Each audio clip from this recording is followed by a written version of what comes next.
আজি কলিয়াবৰত উপস্থিত হয় ৰাজ্যৰ মুখ্যমন্ত্ৰী ডক্টৰ হিমন্ত বিশ্ব শৰ্মা। কলিয়াবৰ তিনিআলিৰ পৰা জখলাবন্ধাৰ মাজেৰে 4 লেনযুক্ত পথ যোৱাক লৈ গুৰুত্বপূৰ্ণ মন্তব্য আগবঢ়ায় মুখ্যমন্ত্ৰীগৰাকীয়ে।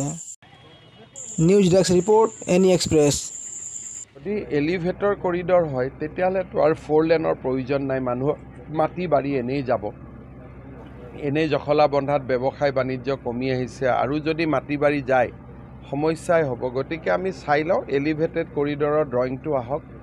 যদি এলিভেটেড কৰিডৰে আমাৰ অভাৱ অভিযোগ দূৰ কৰিব পাৰে তেতিয়াহ'লে আমাক 4 লেন নালাগে।